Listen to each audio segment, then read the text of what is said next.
having not had the opportunity of earning their salaries because of his own misdeed. He refused. It has been ding-dong affair. Oh, we are looking for CTC. CTC has not come, blah, blah, blah. His lawyer was there. The lawyer was there, present.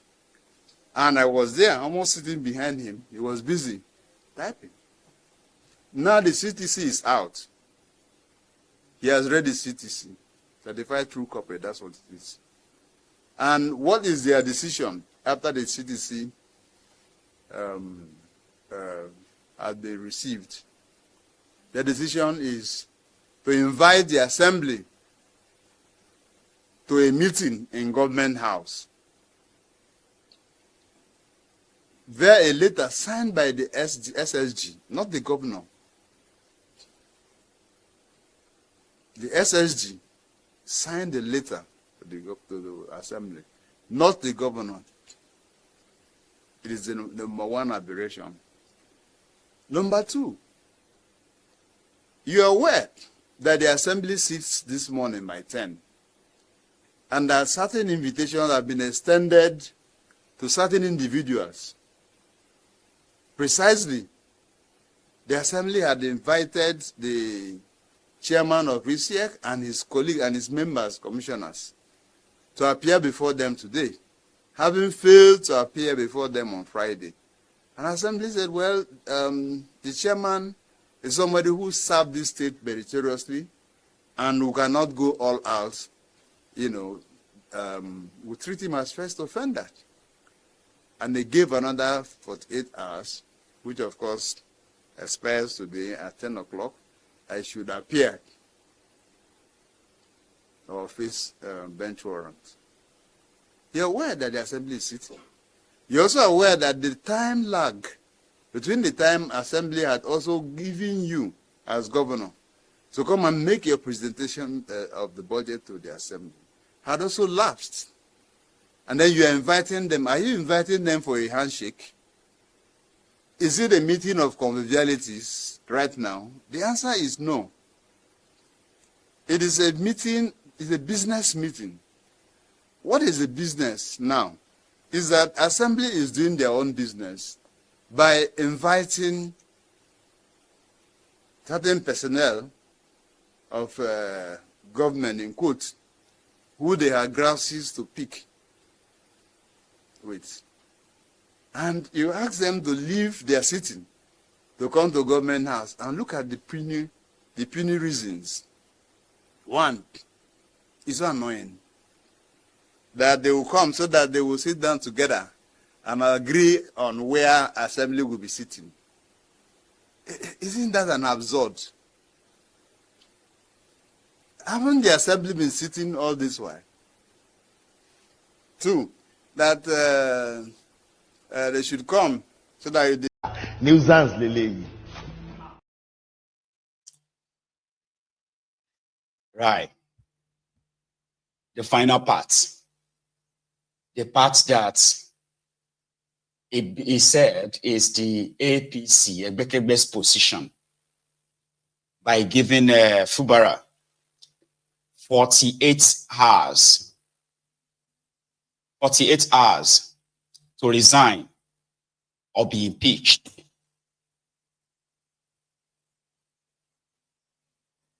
I haven't seen Fubara's response to this yet. And I have not also seen the reactions of his own supporters yet. But for the record, here is that call to quit. Party. We are today advising the governor that there are two options available to him: resign or be impeached. I don't know if I'm true. Did you hear me? I said the option before Siminalaye Joseph Fubara are two. If you like, if or is a disjoint. Resign honorably or be impeached. That is the position of the APC today. Because he has run the state aground. He has disrespected Mr. President. And we warn him. We say we will not sit here as a party to watch you insult Mr. President. You are aware of the banters. You are aware of the arrows that they fired.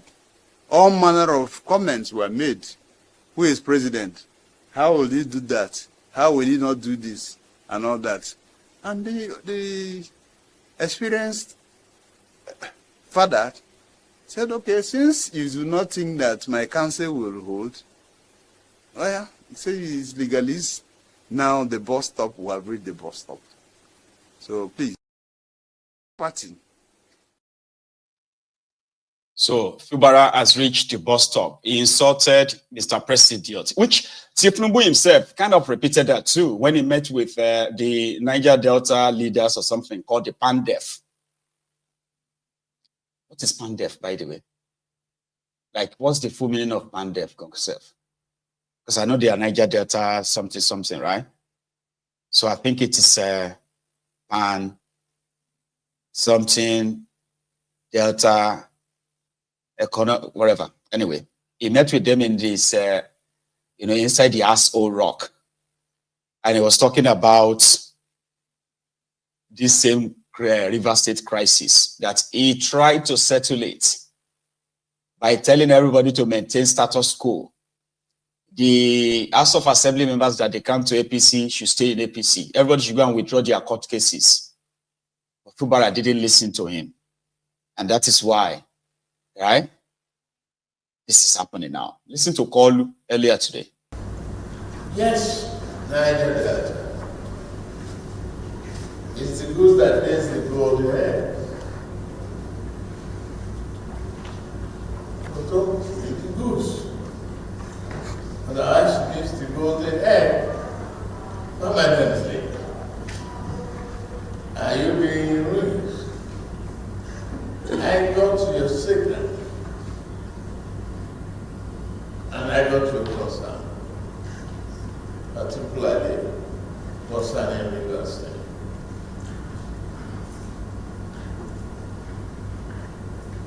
I've been on it for quite some time. I've moved on it before now. I foresee this crisis festering for too long before I enter into it. We reach an agreement, written agreement, not that party signed.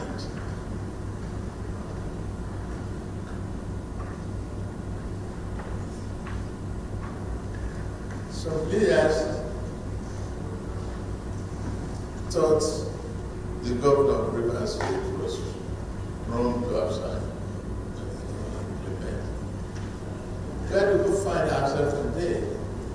So this is a nation of rule of law.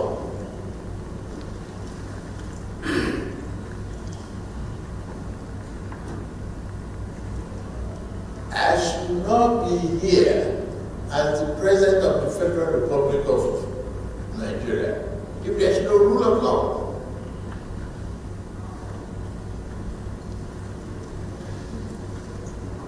I have total confidence in our judiciary. Expectations cannot make errors.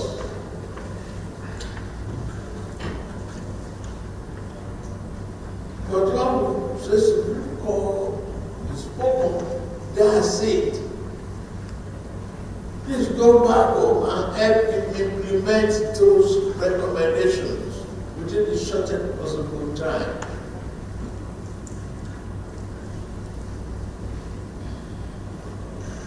I put it more back in your coat. And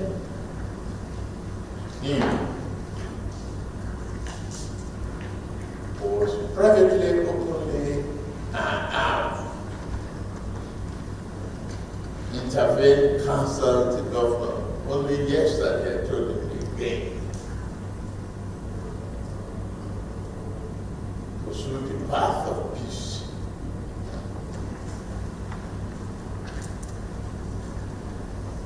As to conquer and not become Persian.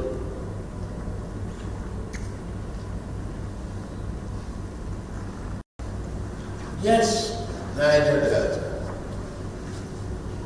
Since when I born, you never seen this kind of abuse before. Turubu, I must abuse you. Turubu, number 1, Ogun Okiyapa. Turubu number 2, Ogun Okiyama. Turubu number 3, Ogun Okiya your children. Turubu number 4, Ogun go bury all your family. Turubu is a god to you, a god to you. Turubu is a god to you, and Wausa. Ankyo Briggs, one of the acclaimed leaders of Niger Delta, had this to say. When he heard Kolu talking about rule of law. Rule of law. Because of rule of law, you will not be here. You know, Kolu. Ankyo Briggs on the judiciary. Definitely, I wouldn't say it's the beginning of a fight for the soul of River State. We've been fighting for the soul of River State since October 2023.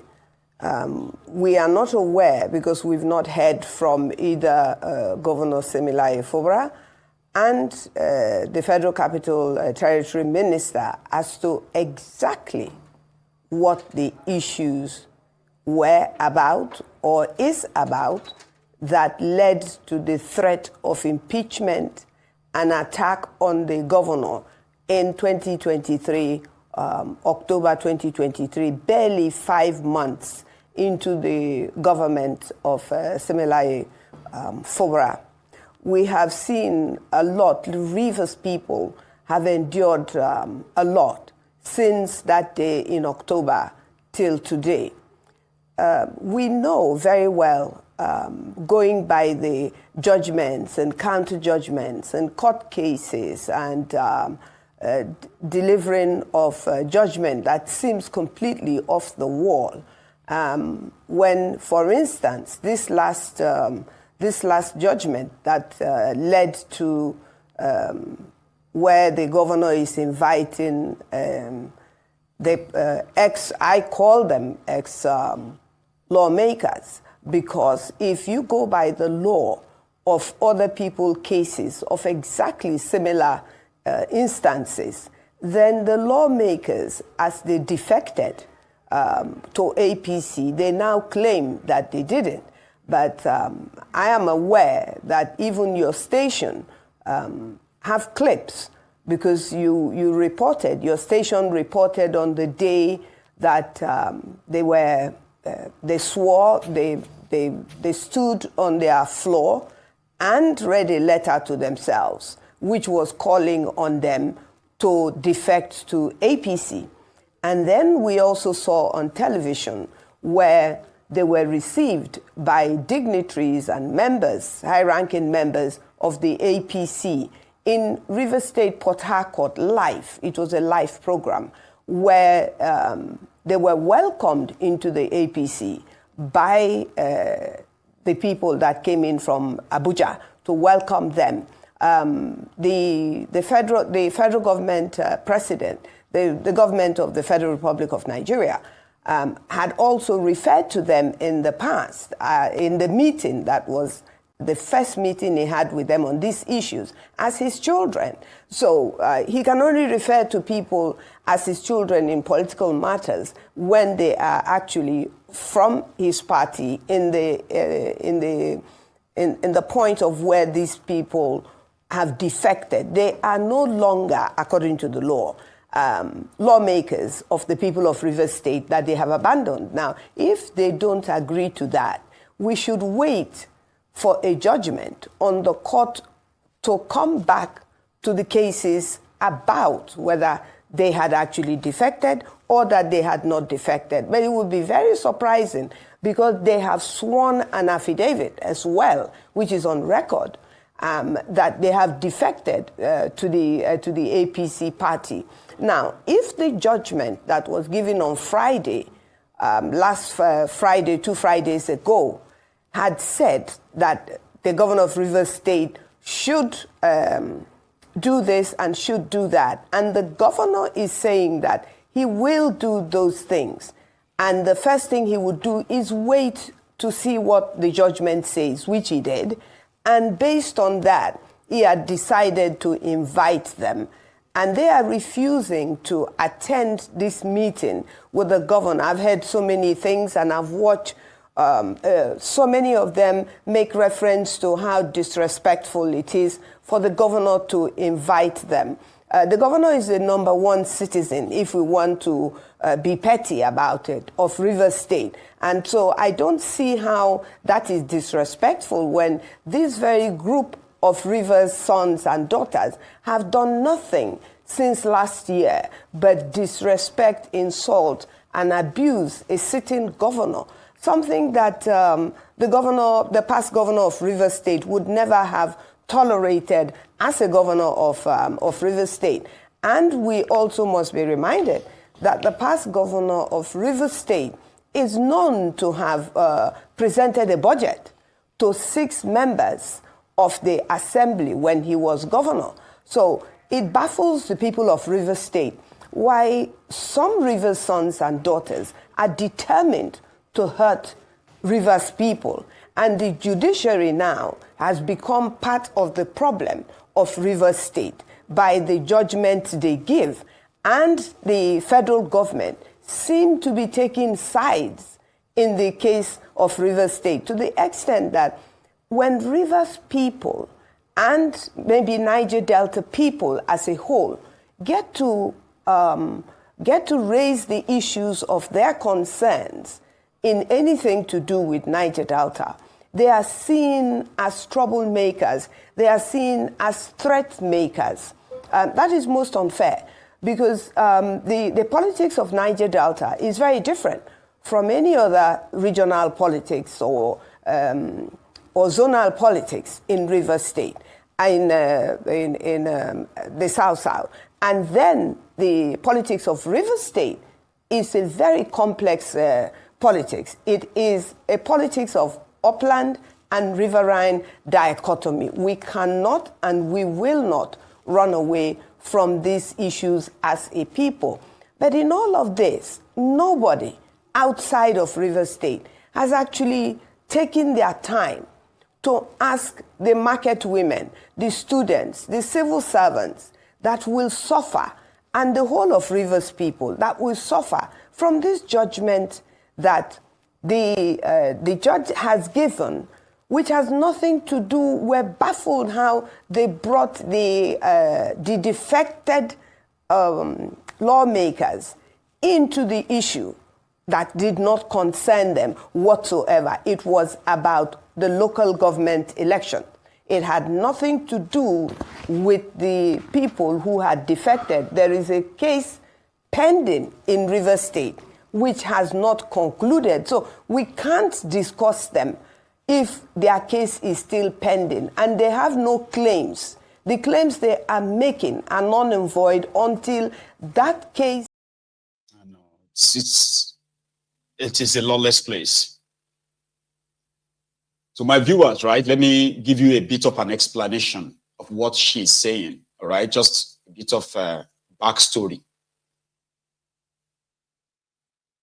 Wike, when he was governor, he was an emperor that handpicked everyone that currently occupies political, elective, selective position in Rivers State, with the promise that he was going to get 30% return from the state's allocation, either from Abuja or what have you. Then the guy who handpicked as governor, Fubara, reneged on disagreements, which created this whole problem. So this guy that reneged holds the key to the chunkest part of the River State money. In fact, is the one who owes, owed